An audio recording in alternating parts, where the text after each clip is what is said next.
រដ្ឋមន្ត្រីក្រសួងមហាផ្ទៃថាបើមិនចង់អស់លុយកុំបើកបរលើសល្បឿនកំណត់រដ្ឋមន្ត្រីក្រសួងមហាផ្ទៃបានប្រាប់អ្នកបើកបរគ្រប់រូបសូមកុំបើកបរលើសល្បឿនកំណត់បើមិនដូច្នោះទេនឹងអនុវត្តច្បាប់ពីសមត្ថកិច្ចនគរបាលចរាចរណ៍លោករដ្ឋមន្ត្រីសង្កត់ធ្ងន់ថាបើមិនចង់អស់លុយដោយសារការផាកពិន័យសូមកុំបើកបរលឿនលើសល្បឿនដែលច្បាប់បានកំណត់ថ្លែងចេញពីទិវាសប្តាហ៍ជាតិសុវត្ថិភាពចរាចរណ៍ផ្លូវគោកដែលបានប្រារព្ធឡើងនៅខេត្តព្រៃវែងកាលពីព្រឹកថ្ងៃទី9ខែមិថុនាឆ្នាំ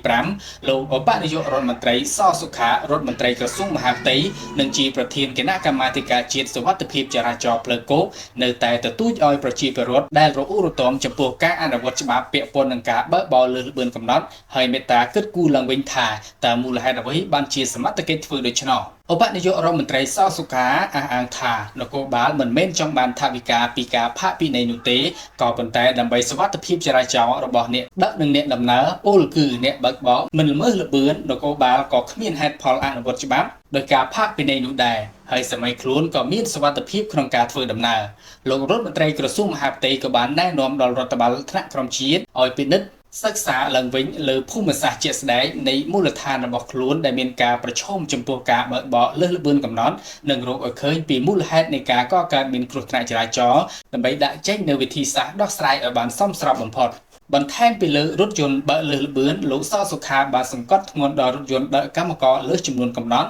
ការបើកបរវ៉ាជែងនិងរថយន្តដឹកជញ្ជូនទំនិញលើសកំណត់ផងដែរលោកបានជំរុញឲ្យអាជ្ញាធរពាក់ព័ន្ធរួមទាំងនគរបាលចរាចរណ៍យកចិត្តទុកដាក់ការសម្រួលសុវត្ថិភាពចរាចរណ៍ដល់រថយន្តដឹកកម្មករពេលព្រឹកព្រលឹមនិងបន្តអប់រំណែនាំដល់អ្នកផ្ដល់សេវាកម្មដឹកជញ្ជូននិងបន្តណែនាំដល់អ្នកផ្ដល់សេវាដឹកជញ្ជូនកម្មករជាពិសេសអ្នកបើកបរឲ្យគោរពច្បាប់គិតគូរលើសុវត្ថិភាពនិងលក្ខណៈបច្ចេកទេសរបស់រថយន្តខណៈការវាយជែងនិងបើកបរលើសល្បឿនតែងតែជាមូលហេតុចម្បងនៃគ្រោះថ្នាក់សូមបញ្ជាក់ថាក្នុងរយៈពេល4ខែឆ្នាំ2025នេះសមត្ថកិច្ចបានចុះត្រួតពិនិត្យរកឃើញមានយានយន្តល្មើសច្បាប់ចរាចរណ៍ដោយធ្វើការផាកពិន័យសរុបជាង25,023 គ្រឿងនិងបានដកហូតស្លាកលេខយានយន្តមិនប្រក្រតីជាង70គូសមត្ថកិច្ចក៏បានត្រួតពិនិត្យជាតិអាល់កុលពេលយប់រកឃើញអ្នកបើកបរក្រុមឥទ្ធិពលគ្រឿងស្រវឹងចំនួន4716នាក់អនុវត្តតាមនីតិវិធីរយៈពេលដដែលនេះមានគ្រោះថ្នាក់ចរាចរណ៍កើតឡើងសរុប